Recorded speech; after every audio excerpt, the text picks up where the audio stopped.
Salut et bienvenue sur cleboaoriginal.com. Merci de votre fidélité. Donc je ne cesserai jamais de vous remercier pour la dite fidélité. Je suis très ravi de vous retrouver une fois de plus pour un nouveau numéro de 5 minutes avec César Ngadi. 5 minutes, il y a Lelo Togolobela Ndekonabiso Eliezer.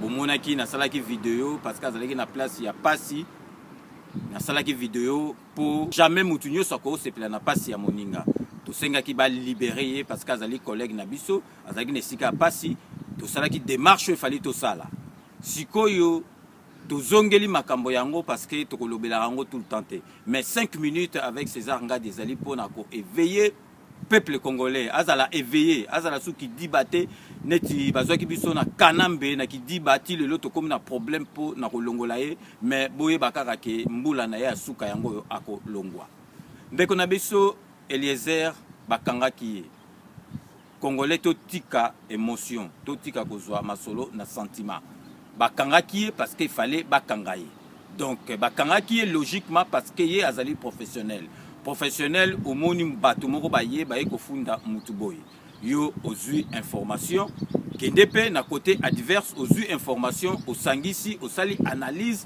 au pesi bato bazotala baye ba nani asali mabe ou bien yo moko ozui les deux côtés ndeki to salaka awa to monaka ata biso to salaka investigation ba lobeli côté oyoki côté mususu o analyser otali nani azali na faute.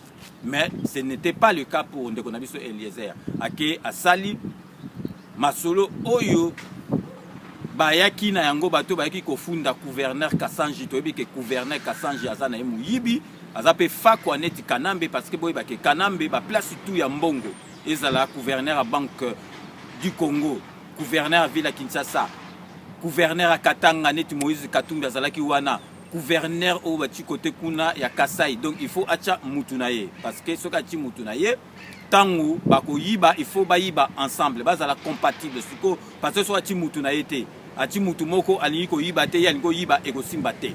Donc yango na bachaka na ba poste tout ba place tout o ezali na mbongo Kanambe achaka batunaye. Donc pour revenir na liso na biso avant qu'on revienne à l'issue nabiso botala bino moko honorable Roger Lumbala oyo aloba pona gouverneur Kassanji tangu ba fotaki tangu ba nomaki gouverneur. Si vous me dites que les gens avaient misé l'espoir sur lui, je suis malade. Vous misez l'espoir sur un trafiquant de diamants. Je suis malade. Je ne dirais pas imprimer rien parce qu'il a un diplôme d'État. Diplôme d'État, trafiquant de diamants. Moi, dès le départ, je ne pouvais pas penser que Ngoï Kassanji pouvait faire un travail. Quel type d'ambition un trafiquant peut avoir? Chaque jour ici, en tant que gouverneur, il achète des diamants. Donc, on l'a mis dans la position de pouvoir arracher les diamants des Congolais. Parce que une émotion kaka bazukara émotion ah bakangi les mais batu baye bakite tinani bakangaki batu baye babeti masolo baye bibiso diamant banini o condamner mutu par défaut te okepe ozu version ya côté mususu Eliezer tangu azwaki information wana pour musala Eliezer azali journaliste engagé. Donc, azu information, on attend azu information, on a abandi kubenga Kassanji, abengi gouverneur Kassanji. On a zana masolo na omoko, ba image na omoko boyi batumo baye awa, baye kolo ba makambu ya diama ba ofunta. Soko lingina lekisa yango te, il faut osolo na ngai do ba pese mboko. Comment okosala makambo ndengwana? Après sikoyo ba solo gine bien te akomi kosala chantage sur vidéo wana type abimisi yango ati ba commentaire na kati. Un professionnel à cause de la beauté, un professionnel au à gauche, au à droite, au sali analyse et puis au petit bateau information. Mais ce n'est pas le cas, il y a un déconabiso Eliezer. Eliezer Moussala Naye, nous surtout à Salarawana, à Salakasoki, à Sali Makamuna, à Sali Makambu, et comme à chantage, à filmer Kotoyo, à filmer Kotoyo, et comme chantage, à comme Kobenda Batouambo. bon soki eza mosala na ye ya kosalaka bato bachantage wana eza problème na ye eza problème na biso te mais sikoyo congolais totika sentiment congolais surtout na diaspora tokoma complexé tokoma naïf et puis trop fanatique ya mutu donc bino moko bozotala sikoyo mutu lokola mende na kotiela bino élément botala mutu lokola mende azali la bouche autorisée ya Kabila ba ministre mususu bazana net balisanga bonga yo kanisi ba solo la na Kabila ba mona Kabila te ba mona ka Kabila na l'air ya makamna bango conseil des ministres et dira sur ba 30 minutes à papa mais mende a solo la kana Kabila kanambe azali mende boyo ka mende oya loba pona ndeko Eliezer. Le deuxième cas de Eliezer c'est mon ami, c'est un ami. S'il m'entend quelque part, il sait bien quelle relation j'ai à titre personnel avec lui. Chaque fois qu'il m'a demandé un entretien, je le lui ai accordé, que ce soit à titre privé, que ce soit à titre professionnel, je le reçois toujours. Mais si ce que j'ai entendu, les présomptions de chantage contre une autorité politique, le gouverneur du Kasaï oriental notamment, m'était arrivé à moi, je l'aurais aussi attrait devant la justice. Ce n'est pas acceptable cela. Ça c'est faire agir comme un mouton noir. Vous avez des informations que vous savez fausses et que vous allez téléphoner à une autorité pour dire j'ai des informations fausses qui peuvent vous égratigner. Si vous me donnez de l'argent, je ne vais pas les diffuser. Cela a un nom en français, madame. C'est du chantage et c'est une incrimination pénale. Et aujourd'hui, je ne pense pas que ce gouverneur s'est fait justice à lui-même. Ce gouverneur a fait appel à la structure qui est chargée justement de rendre la justice, les cours et tribunaux. Alors attendons que les cours et tribunaux disent, établissent si mon ami Eliezer a commis cet acte-là, oui ou non. S'il n'a pas fait, il sera libéré et peut-être qu'on va condamner le gouverneur à lui payer des dommages et intérêts. S'il a posé cet acte-là, il est normal qu'il soit sanctionné. Il ne faut pas encourager le système de mouton noir.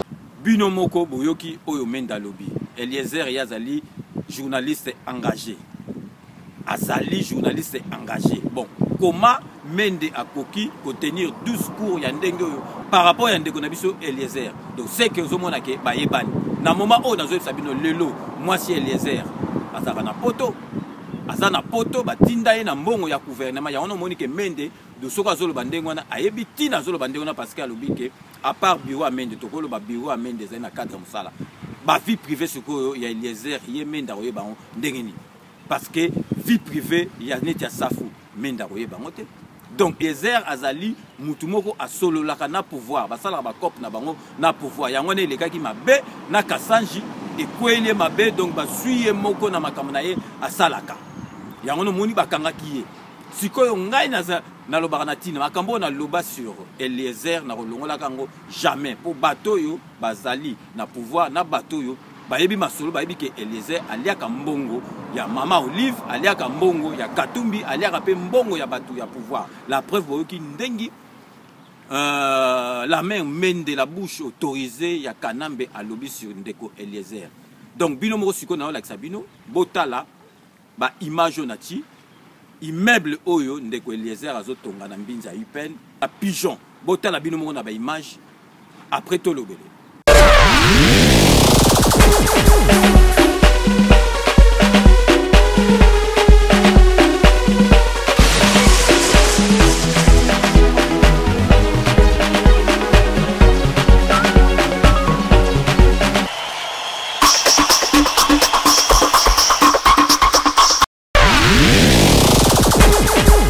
Bino mo bomoni na lobi te keza mabe parce que bato bakomi ozali jaloux jaloux ngai sianga na za jaloux ya ndeko Eliezer ngai 5 minutes eza pona mutu nyoso soko sali mabe na koloba 5 minutes na lobeli mutu donc il faut bozala na sengo ke bozala mutu lokola ngai oyo azolobela mutu tout soko sali mabe na lobeli donc bino siko botali na ki journalisme wa kini ya nzala wana donc ye Eliezer azotonga ndako wana koma bino botali yango siko azotonga ndako koma parce que les journalistes tout au bon monaka à part au misusu minene mini ba journalistes tout au bon monaka à part Mukebai bango tout bazali ba locataire ba safu ba locataire siko lelo safu bazali journaliste vrai journaliste engagé il safa ko tonga ndako et c'est safa ko tonga ndako au bozo mona mais ce que Eliezer bon obilem sous pe hein batu ba witara ba province ba ina mukolo bazara trop économique ba ebo gérer bon de so azo gérer bon on est bien ça va mais bino mo botala ndaku wana parce que azo ya awa bino ba congolais bokoma naïf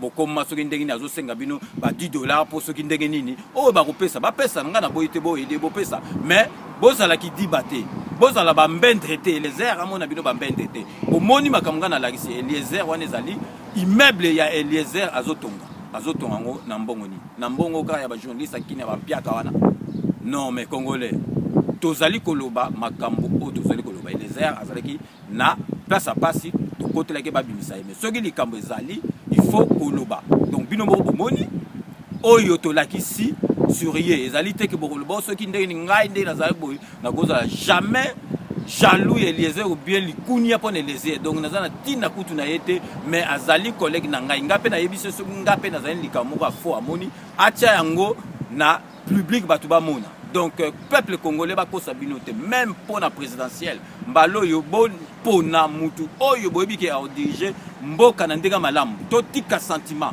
totika fanatisme donc to pona mutu oyo a diriger mboka na ndega malamu donc avant na cette émission nanga nazo pesa vraiment ba félicitations na ndeko nanga oazara na Canada donc Wakanja Jean-Claude l'homme actualité donc tout azo sala pona IDPS par le biais ya Félix Tshisekedi ceux qui ba parti nyoso tout bazali net na ba Wakanja na bango Jean-Claude Mbele en tout cas masolo kozala bien donc to komi na souka émission na biso ndeka to bana 5 minutes avec César Ngadi nous vous laissons le soin d'en tirer vos conclusions et de nous faire parvenir vos commentaires comme vous en avez d'ailleurs l'habitude de faire sur votre site et sur le compte YouTube. D'ici là, portez-vous bien. Nous allons nous retrouver avec plaisir dans 48 heures pour un nouveau numéro de 5 minutes avec César Ngadi. D'ici là, portez-vous bien et à très bientôt. N'oubliez pas, tout le monde est d'accord et il en restera ainsi pendant longtemps. 2018, Oyo, Kanambe, Akokufa.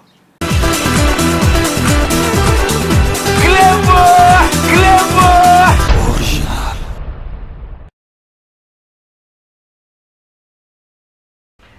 Boza connecté avec CPLA TV. Décodeur Yabana Mboka.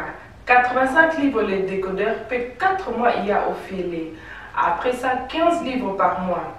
Boza, Bachen ya Congo en direct du Congo Kinshasa. Boza, Bachen ya Bana Mboka de la diaspora. Bachen ya sport. Et aussi Bachen ya Bana aussi YouTube Nakati. Simplement pour 15 livres par mois. Pour l'ensemble à CPLA TV, c'est très simple. Le site n'a sur internet. Bon, on a des détails nyoso. Batali Banda.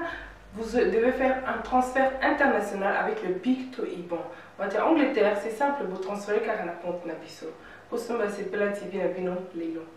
Du niveau sur CPLA TV, Numérica TV, Kin 24 et Soli TV.